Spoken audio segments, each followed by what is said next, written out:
Hey, buddy. Bro, like, I don't get it. I'm like so weak there. Yeah. How did I make it this far? Especially with jiu-jitsu. Again, where I was like, I need to go see a physical therapist.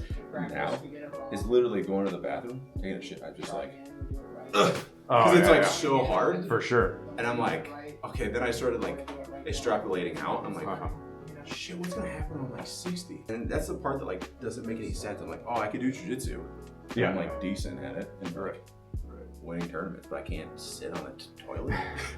I never really thought I'd be saying this, but at 35, I've been doing jiu-jitsu and some version of combat sports, whether it be wrestling, MMA, whatever, since I was 10, something like that. I'm finally at that age where I have to start doing things to be able to train jiu-jitsu for the rest of my life. And so I thought it'd be interesting in this video to take you through physical therapy. Recently, I don't know why I never thought of this before, but I've been having these issues with my knees.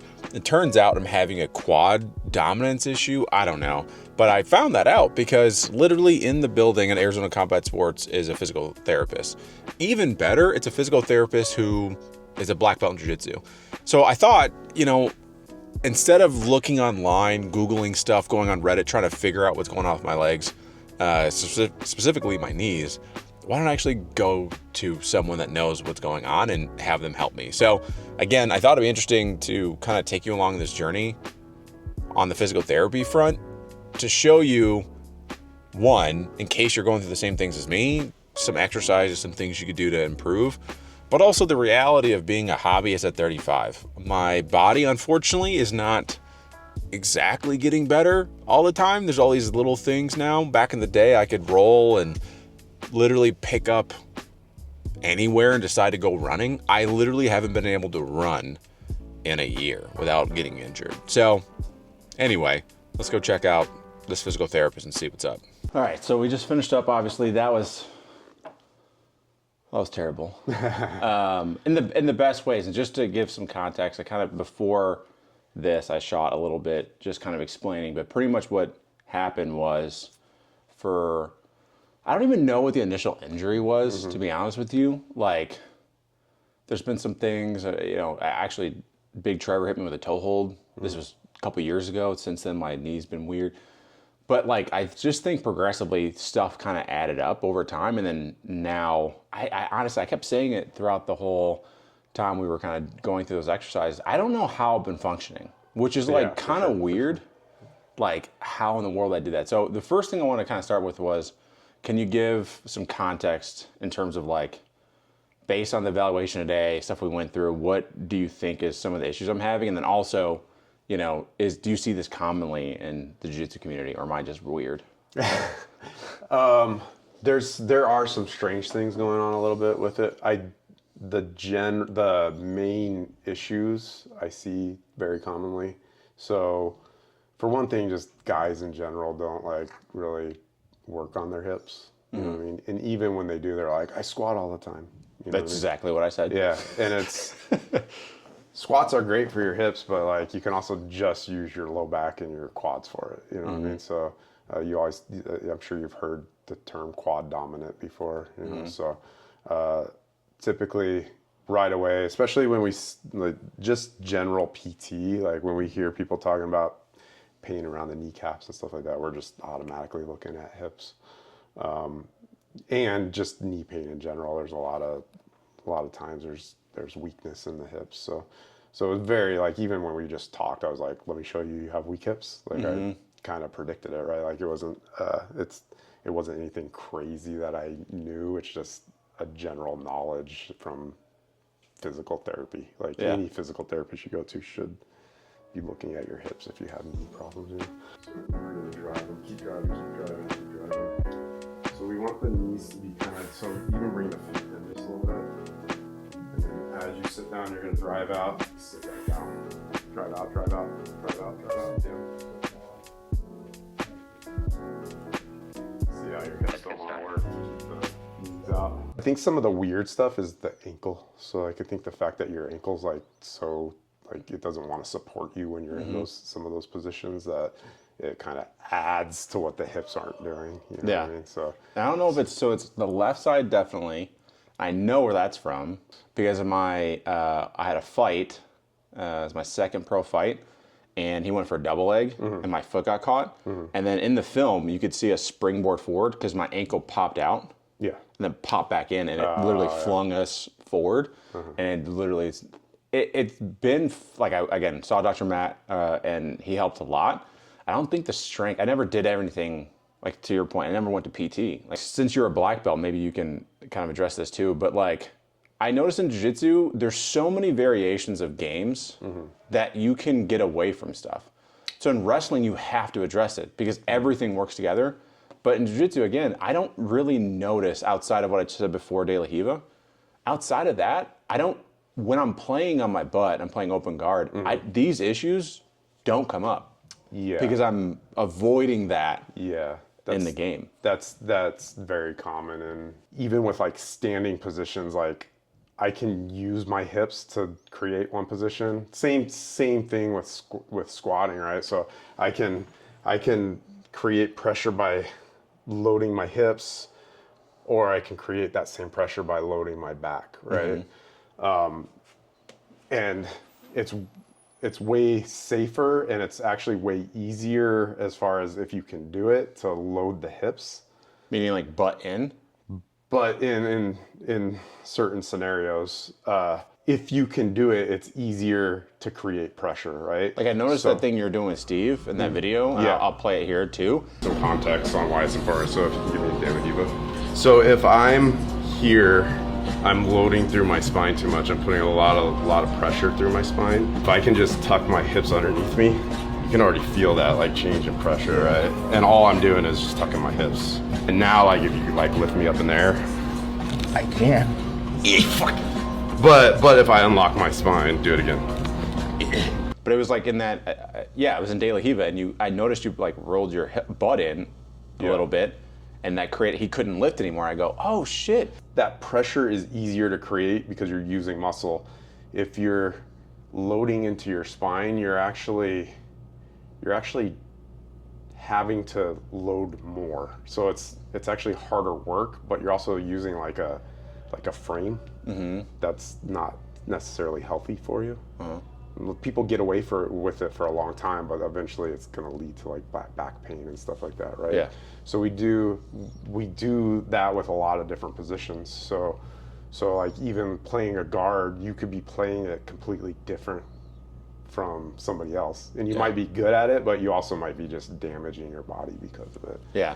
You know what I mean? And there's a lot of like, and part of the reason why too, and also why I wanted to make this video was because I was starting to think more long term, because jiu-jitsu always for me, and Steve will tell you, it was just a means to an end. Like, so I fought, and I had to go to, like, little Trevor would be like, hey, you got to go at least once a week. But our jiu-jitsu was like, hand on hip, punch. And then the funny thing is, transitioning to jiu-jitsu was funny because in MMA, I liked half guard.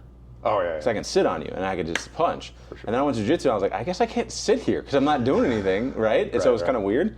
But I noticed if I want to, because I had this kind of crazy goal of like, I want to do Master Worlds. And then I had an honest like conversation with myself almost of like, okay, so in order to do that, I need to train more. I don't know if I can do it. Like my body, I don't know can do it. So that's this kind of spawned from like, number one, do I want to do Master Worlds? And then number two of like, well, I want to do this for the rest of my life, but I need a body to do it. And I don't want to be those guys that are like, hey, I'm not going to go standing with you.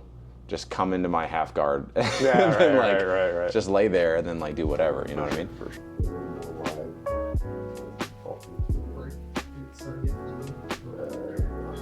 I feel like in order to get my knees out, I'm like starting with the, like I'm on my blades. Yeah, that's all right. We'll get that to be less over time. Oh, what you're saying in one session, I can't be perfect. Here, right? So I'm opening my knees pretty wide, but like still, my foot's this way, my knees that way, right? So I'm really trying to open my hips out. I'm using my arm to kind of support my weight a little bit too. Touch this knee to this arm and just kind of swipe it. Yeah, that's it right there. Does that feel okay? No. What? No. What are you feeling? It's just tight. Just on that right side? Oh, both. Like that's as far as I go. So even if it looks like this, here.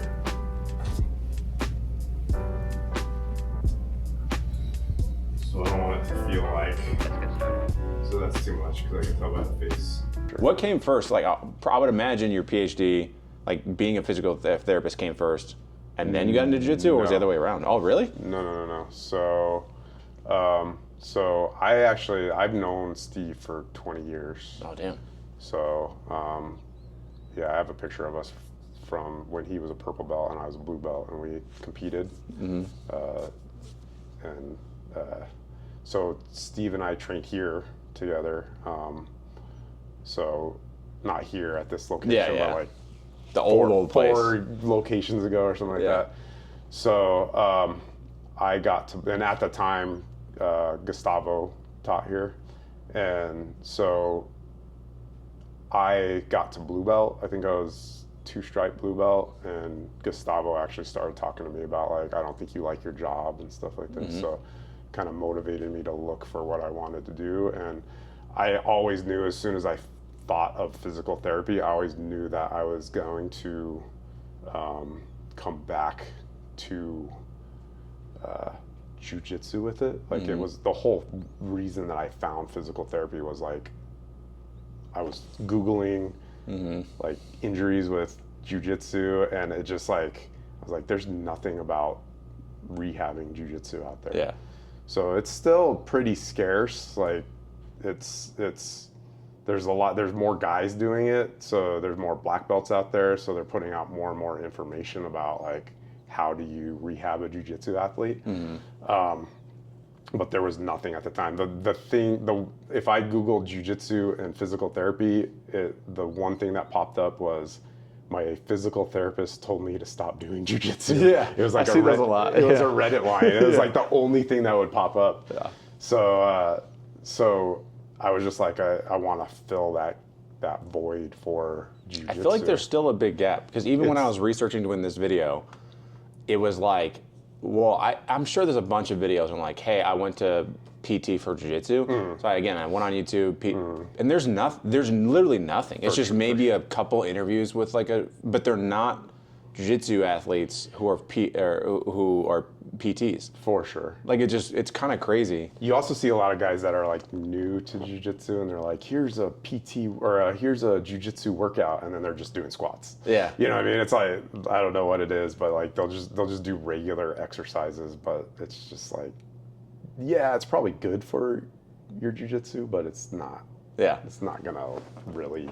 So then what are, let's dispel some stuff. So one, again, I told you, I didn't think to go to physical therapy, because I was like, well, I haven't gotten surgery yet.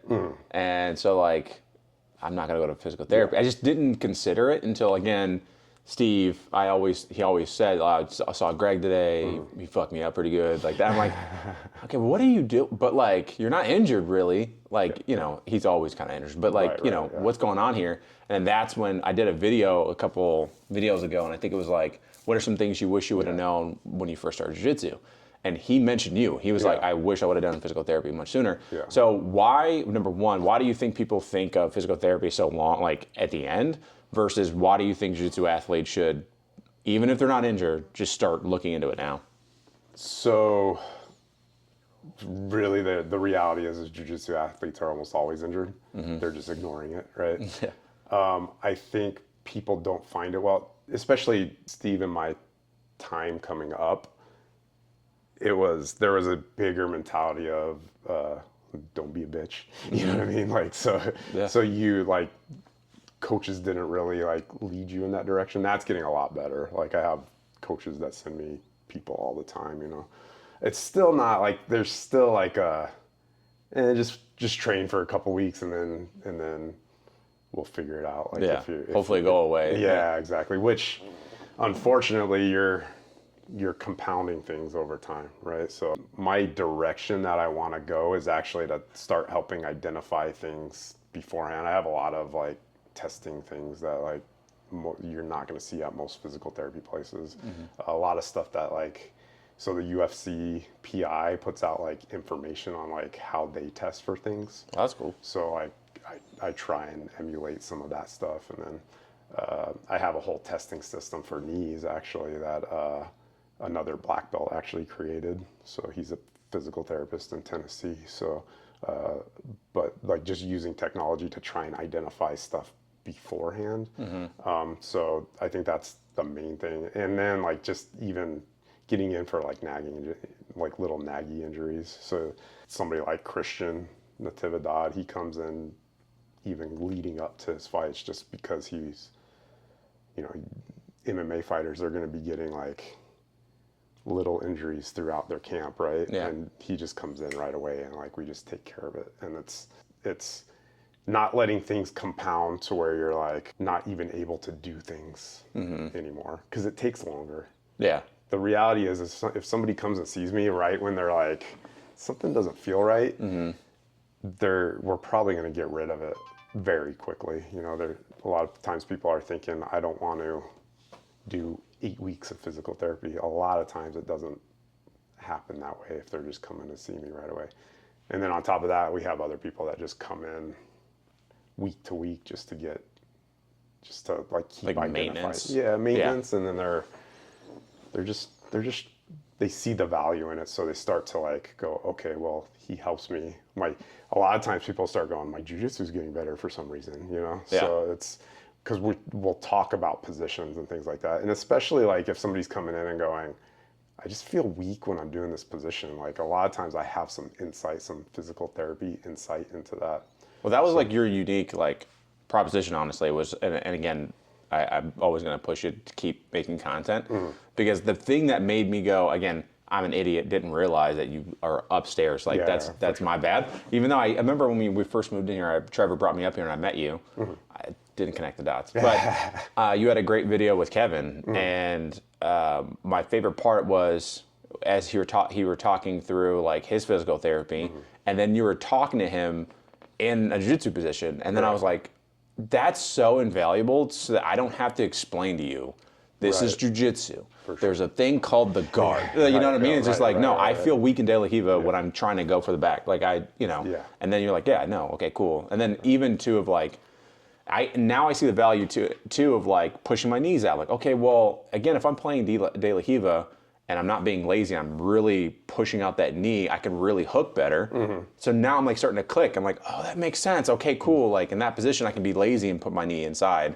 You even think about like a De La Hiva defense, right? Like you're supposed to turn that knee out, right? Yeah. If your hip's not helping with that, then it's going to be a lot weaker of a position, right? So that's been the thing that like I was so excited because I even posted on Threads today saying that, hey, I'm starting physical therapy today, blah, blah, what are some things that you've done to like help your jiu-jitsu? And a physical therapist was like, hey, I see a lot of jiu-jitsu guys and this has been a common problem, blah, blah.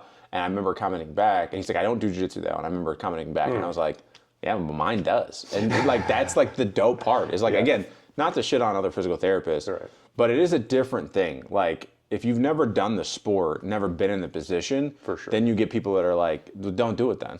Yeah, exactly. That's actually the other thing is a lot of times people go to the doctor and that's like the only advice they get. So they're like, I'm not going somewhere. I have people that have come to see me that were scared that that's what I was going to tell them. And that's the reality is if I'm telling you that, it really means that you shouldn't be training. Yeah. You know what I mean? I don't ever tell anybody you're never going to train again. I typically am giving people information. Like sometimes I'm like, yeah, you're going to take longer to get better, but we're going to get you better.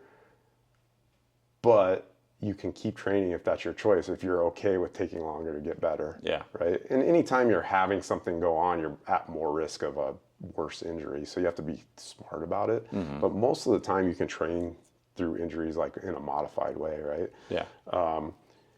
And so, you know, people aren't going to come see you if they think that your answer is just automatically going to be, but that's never automatically. If you just had a surgery, I'm gonna be like, yeah, you probably don't train dummy. Yeah, you know what I mean. Probably shouldn't, but you know, there's times that people don't even listen to me for that. But yeah, but I'm very low. I'm the lowest chance that you're gonna get that answer, right? And typically, when people want, a lot of times I get the question, "Can I go back to training?" And most of the time, I'm like, well, "Let's go roll." Yeah. You know what I mean? And even in that instance where, you know, I'm like, okay, you got to warn me. You got to tell me like, oh, I'm feeling something. I'm scared. I'm weak. I'm whatever it is. Like where like I'm always, even if I'm doing like a 90% roll with somebody, if somebody goes, oh, hold on, like I pause in that position and then I like what's going on, you know, like, oh, it just feels weak right here. Okay, well, push it a little bit, push, and we'll do an exercise like I'm floating in the air and somebody's like pushing on my body as an exercise. Because unfortunately with jiu-jitsu, like I can strengthen you and I can do traditional physical therapy strength tests, you know, but this is strong. This could be weak. Yeah. Right? This can be weak. This can be weak. You know, and we're in jiu-jitsu, we're in all those positions. So in order to identify those, we have to roll. Yeah. You know, it's 100% necessary when you're not training and somebody, if they don't understand jiu-jitsu, they're not going to be able to do that. Yeah. Even if they're like kind of understand jiu-jitsu, a lot of times they're not, you know, you can't have a spazzy, no offense, white belt, but you can't have them like controlling enough to keep you from getting injured when you're trying to return from an injury, you know what I mean? So again, that was like my biggest like aha moment and excitement to working with you, because I was like, cool, he gets it. Like I don't have to explain stuff, and just being able to, again, my whole thing, and for anyone watching the video, like if you're thinking about doing physical therapy, obviously we need to, you know, pick the right people, but I think it's worth it. Even just today, just even if I never came back, having, which I will, don't worry, but like having identified, like, okay, I know my ankles are weak, foot's probably weak, and I'm not engaging my glute. Like that alone is like, cool, I finally have, because I told you before, I was doing all this research on Reddit and Google trying to figure out for literally probably 2 years, like what the hell is wrong with me? And then I had moments where I'm like, oh, I'm good. Yeah. And then, because of course it was like, oh, going through the normal stuff of like, all right, I just needed to stretch more. Start stretching more, and it started helping. And then I was like, and then something else would happen. I'm like, oh shit, maybe it's not just stretch. Like I just also, maybe I'm not lifting as much. Because there's moments during my lifting that I'm like, I'm good. But then I think because of today, I'm just overcompensating with other stuff. For sure, so, for sure. Hey, what's going on, guys? Thanks for watching the video. By the way, I'm in the middle of editing and realized that the camera shut off in the middle of our conversation. But at any rate, if you are interested in learning more about what it's like going to PT as a jiu-jitsu hobbyist, make sure you let me know in the comments below. I'm thinking of making this a series in and of itself and kind of documenting my progress and seeing how far I can really get and get back to the place where I feel like I'm able to really train jiu-jitsu as much as I really want to. The problem, again, that we're addressing, and I told Greg at the end of the video, I really have two simple goals, and it sounds ridiculous. The first is to be able to shoot again. I haven't been able to do a double leg in I don't know how long because I can't drop to my knee. The other thing, which is not even jiu-jitsu related, is being able to walk down the stairs without pain. I haven't been able to do that in years, literally. So I'm super excited for the experience. Again, let me know in the comments below if you want us to keep filming these sessions that I'm going through so you can kind of watch through. Again, I said in the video, I'll say it again. If you're at all interested in starting physical therapy, I highly recommend it. It's not a thing that you do once you get injured. It's something to prevent injury. And again, I'm a Neanderthal, never really considered it, but I highly recommend it. And even better, if you can find a physical therapist that trains jiu-jitsu. If you're in Arizona, you have to see Greg. That's my recommendation. You have to. He's the best, obviously. With that being said, as I always say, the only reason why I have any self-worth is if you like the video. That helps me out a lot. And also make sure that I can continue doing these videos. So like the video, make sure you comment, let me know if you want us to keep going with these, and I'll see you guys in the next video.